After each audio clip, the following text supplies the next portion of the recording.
Hello and a very warm welcome to you all. I'm Vikas Nangia with another episode of CyberWatch, a program through which you get the inside news and views on cyber world. Ladies and gentlemen, on the program today, we'll do the analysis of the news that made headlines in February 2024. And to give us the insight, we have with us the industry veteran and the founder and CEO of DigitalXForce and iTrustXForce, Lalit Ahluwalia. Lalit, welcome to CyberWatch. Thank you, Vikas. Glad to be back again.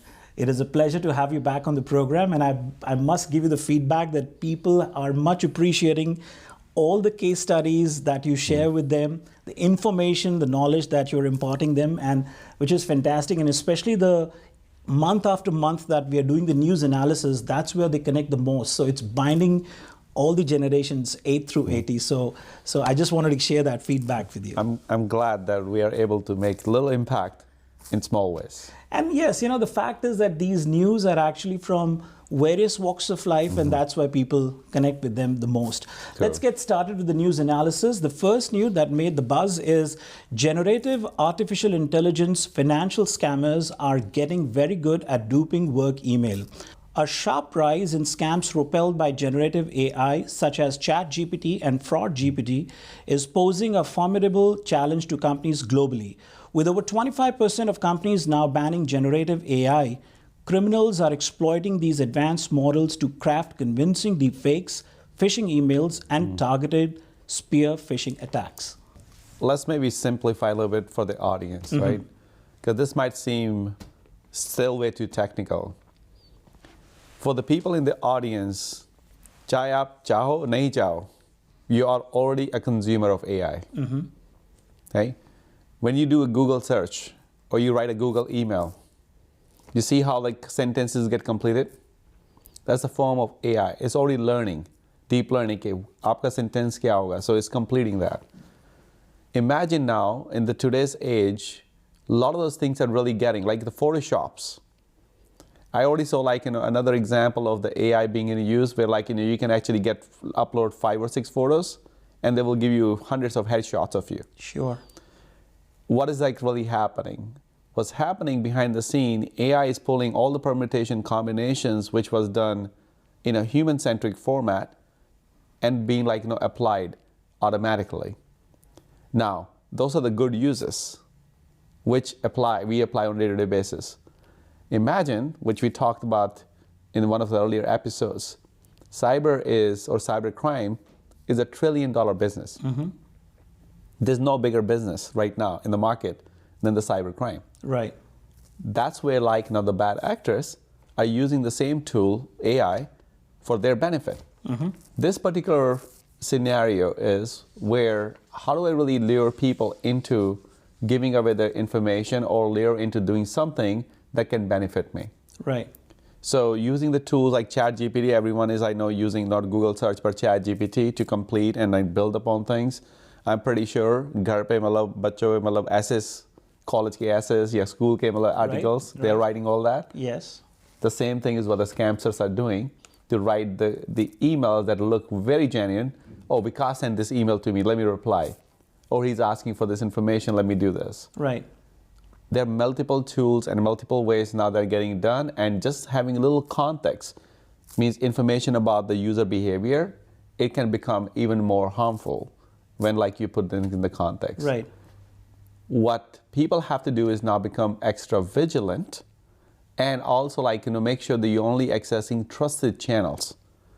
And where possible, provide defense in depth, like multi-factor authentication or two-factor we talked about, right?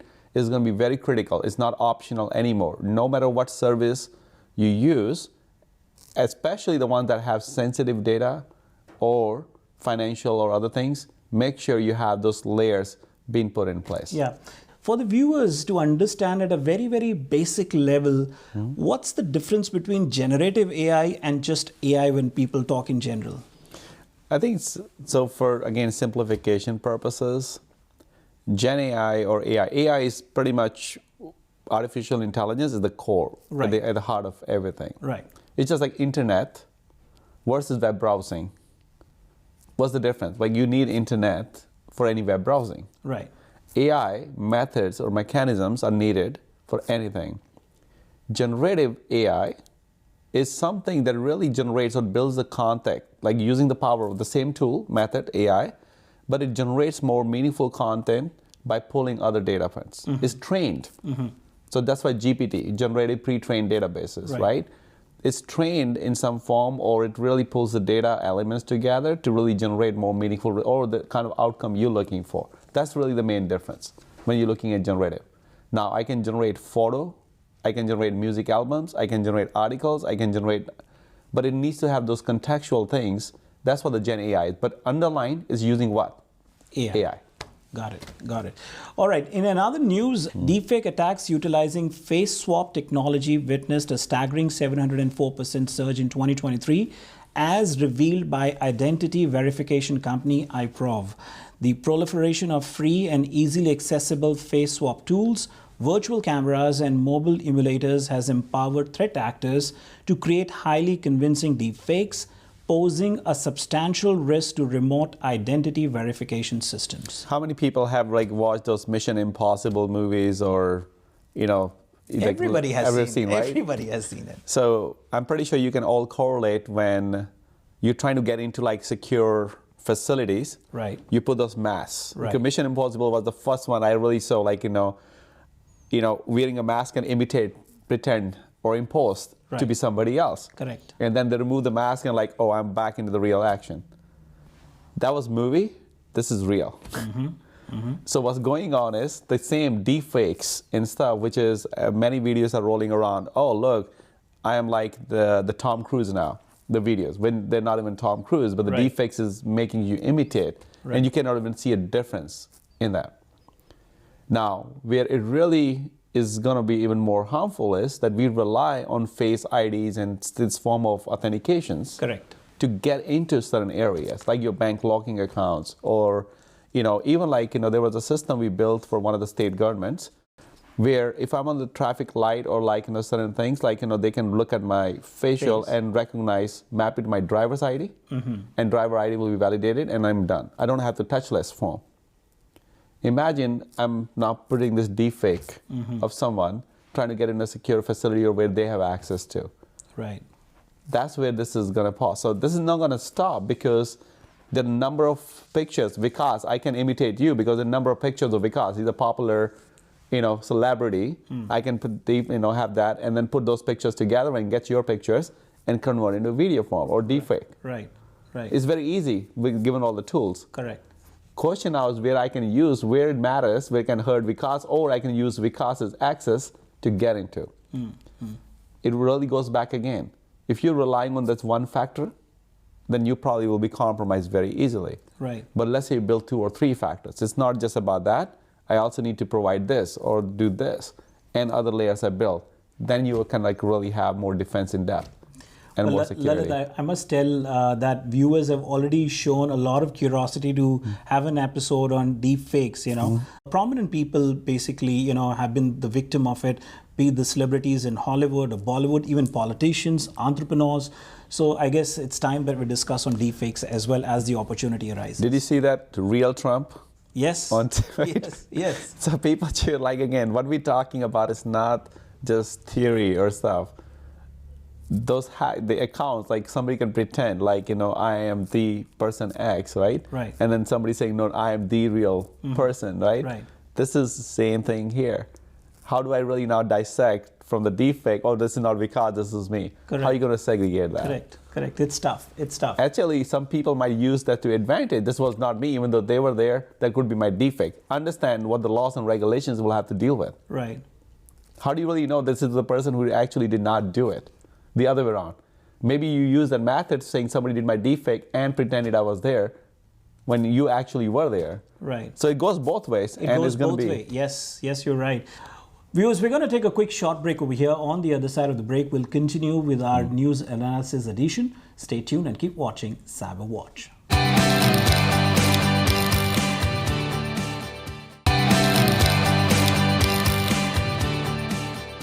Welcome back. You're watching CyberWatch and I'm Vikas Nangia. Ladies and gentlemen, today on the program, we are discussing about the news that made headlines in February 2024. We have with us Lalit Ahluwalia, the founder and CEO of DigitalXForce and iTrustXForce. Lalit, once again, welcome to the program. In another news, FTC strengthens fight against AI-driven impersonation frauds with enhanced enforcement rule. In response to a surge in complaints regarding AI-driven impersonation fraud, the Federal Trade Commission, FTC, has taken a decisive step by finalizing a new rule aimed at bolstering its tools to combat scams involving businesses and government agencies. And Vikas, if you remember, there was one news headline that we covered in January, that European Union set the stage by actually passing the first bill. Absolutely, absolutely. And I'll always say, while the technology advancements are really, taking a front seat, and everybody wants to be is impressed with all that, but our laws and regulations are not catching up. And part of the reason why the cyber crime is kind of picking up the pace with AI is because we do not have a way to control it. So this is a very good step by FTC to at least curtail and dumb it down a little bit for the audience. Why? Because now you can really have people being penalized for doing some certain crimes. When today I can do this, you can prove something, but what are you going to do with that? Right. There's nothing that really regulates me that I will be lawfully taken custody or be imprisoned or be paying fines. With this one, if you're impersonating someone, which should be crime from the day one, just in a physically in a world, right? Right. This is happening on the digital side. So Lalit, is there a reason that every other time I've read news, in context of be it critical infrastructure or various other facets, I see there's a reference of European Union quite often. It's European Union or Europe is very particular about privacy, user privacy. If you look at some of the most stringent data protection, data privacy laws, they come from Europe and European countries. United States, unfortunately, haven't really caught up to that level yet when it comes to user data privacy and stuff. Of course, we are at the forefront of cybersecurity and the critical infrastructure, even though as global, one entity, we're not there yet, I'll be honest. Right. But European Union is definitely taking, because that's part of how they've been operating. So that's why you see a lot of user privacy, data protection originating from there.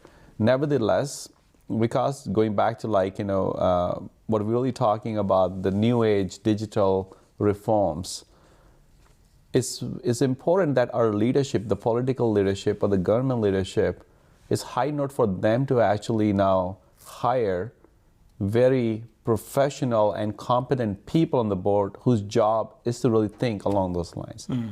And this is the message, I think, for anyone who's watching this show, in your constituency, when you talk to the senators or the congressmen or whoever, keep emphasizing that, because I personally feel there's more to be done and we're not doing enough. Bringing those smart people that really can cope up with, keep up with the new digital, understand that, and then bring those laws, regulations and stuff to the forefront. Since you mentioned about politicians and you mentioned about laws and rules and regulations, here's an interesting news that I think it is very relevant at this point of time, especially this being the election year. And it says that CISA, Federal Cybersecurity Agency, launches program to boost support for state local election officers. In response to escalating threats and challenges faced by state and local election officials, the Cybersecurity and Infrastructure Security Agency, CISA, has introduced an election security advisor program. Unveiled at the National Association of State Election Directors and the National Association of Secretaries of State Meetings, the initiative aims to fortify election security ahead of the upcoming presidential elections. This is another classic example. Right. Last election in US alone, right. If someone did not hear, please go do their research and homework.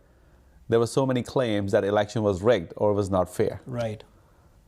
Fast forward 4 years later, the infrastructure haven't changed a bit. Right. It's still legacy infrastructure, and the reason why I know, because we've been part of a lot of the cybersecurity improvements at the level, and unfortunately, because the public sector being lack of funding and other things is always behind. On top of that, now the hackers and the bad actors being given the talent and the gift of AI and the new age technologies. Right.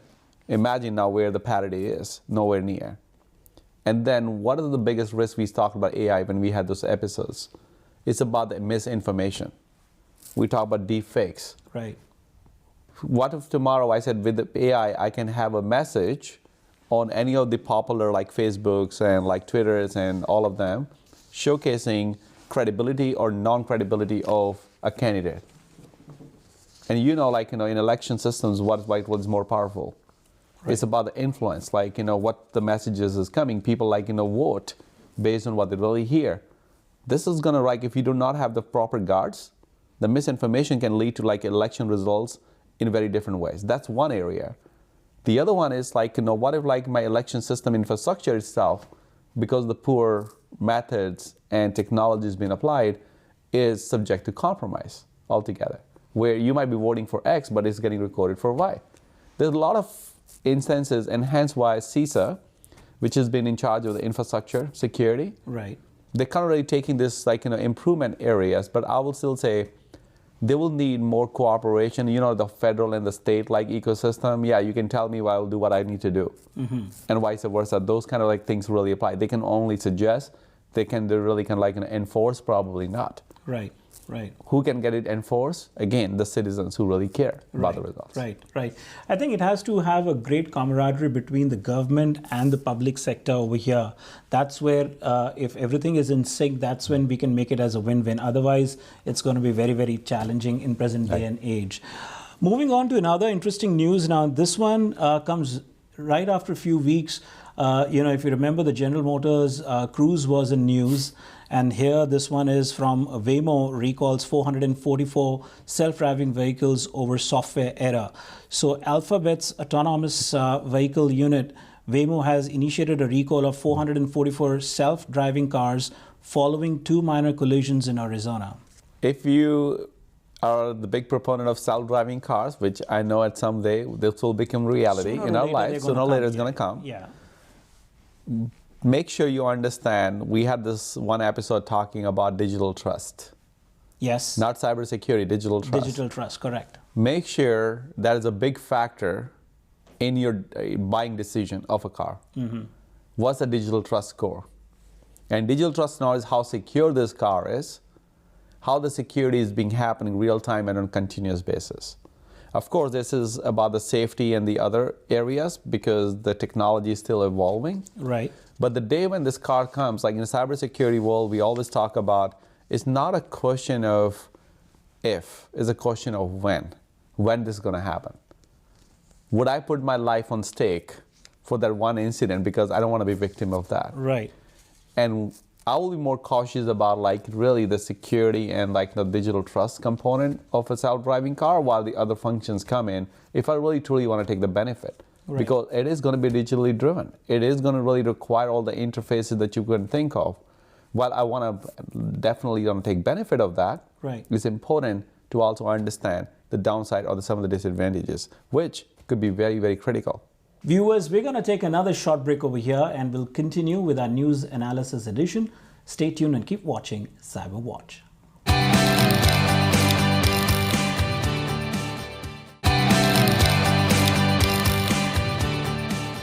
Ladies and gentlemen, CyberWatch is powered by DigitalXForce and iTrustXForce. Lalit, once again, welcome to CyberWatch. Viewers, today we are doing the news analysis, so we will bypass the news flash and we'll continue with our analysis edition. In our first segment, we were talking about Instagram and Facebook, and here comes the news about Facebook Marketplace faces epidemic of scams. Facebook Marketplace users are grappling with the surge in scams as deceptive tactics exploit trust, prompting sellers and buyers alike to fall prey to fraudulent activities. The scams range from non-existent listings demanding prepaid debit cards to phishing attempts and fraudulent payments. Yeah, and it's definitely very, very alarming, especially when the content looks very authentic, the offering looks very legit, and you have a motivation. We talked in the first episode itself, Vikas is wants to buy this new gadget. Correct. He's been surfing, my new gadget cost me $1,000. All of a sudden, Vikas really sees some content, it's available for $500. Right. there's human factor involved too now. Your desire, I really want this gadget, and it's getting me offered at 50% of the price. Everything looks legit. Even though one sense, like, oh, should I trust this? But you're still gonna go and pull the trigger. Right. That's one area. The other one is, how do I really kind of draw the layers? Because not many people are gonna be as sophisticated to understand the differences. And this is where you talk buyers and the sellers alike falling victim. Because I'm trying to like either get the merchandise or I'm selling the merchandise, and I've become so authentic that it's very hard to differentiate what's real or not real. Again, the methods are not very sophisticated, how you can protect, but many people do not understand like, the defense in depth. And hence why I always keep like saying defense in depth, like two-factor authentication is one example. कि अगर मेरे को password है इस चीज़ का, मेरे को साथ में उसके कोई और फैक्टर भी चाहिए जो कि मैं वैलिडेट कर सकूं. मेरे फ़ोन पे कोई कोड आया है, so that means it's going to me. Nobody else is authenticating. These are like, seems like small things, but they really make a big impact on that. Just like I will check my bank statements every month, maybe every week, like, check on those things because there are other things being done fraudulently. But these kind of scams that only can be bypassed if you have a good cyber hygiene on a personal level. While we are talking about the news that made headlines in February 2024, love was in the air and romantic scams were on the internet in February, Lalit. So here comes another interesting news. Love is still in the air. What are you talking about, Vikas? Yes, it always stays. I already feel the love here. There's a lot of warmth at the set of CyberWatch. The FBI warns of the prevalence of romance scams this Valentine's Day, which was just about a few days ago. The FBI's Cleveland division issued a stern warning about the prevalence of romance scams, revealing that perpetrators exploit online dating platforms to defraud individuals. Now listen to this. The FBI received a staggering 19,000 complaints about romance scams in 2022, resulting in an estimated loss exceeding $739 million, typically targeting divorced, widowed, elderly, or disabled women over 40. These scammers establish fake relationships, gain trust, and then request money or sensitive information. Yeah, I would probably say this is not just restricted to the Valentine's Day or restricted to a certain event. Correct. It stays online dating, is a great example, right? And people do, and we know all of that, right? Right. There's so much of a fake profiles. Right. And people vouch for that, like they know what it is. Right? And they're all using deepfakes. They're all now deepfakes. I can be the best class actor in the model. Right. Who's dating you, and you feel lucky. Earlier it used to be just the fake names. Now it's the faces which are fake. Exactly. So the point again is that it's any event like Valentine's, people know like they're going to spend more money. That's the real driver behind. Because people are obligated, like, hey, I want to do something special for someone. This is your way of showing love. To showing like, yes, I really care. Right. And when I care and love for someone, I'll spend money. Of course, my motivation as a bad actor is what? Right. To pull more money out of you. So if I can pretend, and pretending is happening through the fake profile or the fake, kind of relationships, you want to call it, people are falling fraudulent, like, methods for that one. Right. Now, I will say on this one, there's things called identity verification or other things. So for the people who are like still big believers of online dating and all those celebrations that they want to do, there are methods like identity verification and other things which you can even use for personal. Businesses use all the time. When they do background checks, when they like really want to like make sure you're conversing with the right party, they always do those checks. And the good news is they're not as expensive as they used to be in the back. I highly encourage for anyone who's trying to really kind of make the life decisions like this, avail the opportunity of identity verifications and other things to know who you're dealing with. Right. It's a good service to really have. Yeah. I was under the impression that the teenagers are the soft targets for, romance scams and all those dating sites. But the news highlights basically that it is the divorced and the widowed and, 40 and above age group that they're targeting, which is just unbelievable. Anybody looking for, again, victim. Correct. What's your need? Correct. They're going after the need, right? And they know they can spend money. Correct. Teenagers can fall victim, but they're not going to get much money out of them. Right. Right. Other than the parents' credit cards and other things, because what else can they spend?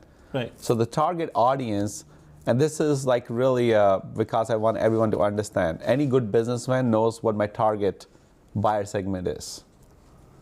They will go after them, where they can fetch more money. Bad actors are even smarter businessmen in that context. Right. Viewers, there are several news that we have with us that made headlines in the month of February. We'll carry those news as part of our news flash in our upcoming episodes of CyberWatch. But this brings us to the end of our tonight's episode of Cyber News Analysis. If you want to reach out to us, feel free to write us at cyberwatch@tvasiausa.com. And if you want to connect with Lalit Ahluwalia directly, Lalit, what's the best way? Well, through our websites, both DigitalXForce.com or iTrustXForce.com. We're also available on the social media and stuff, and we actively help our clients as well as community to really get better at this cyber resilience. Ladies and gentlemen, this brings us to the end of our tonight's episode. Until next time, this is Vikas Nangia signing off. Thank you for joining us. Thank you.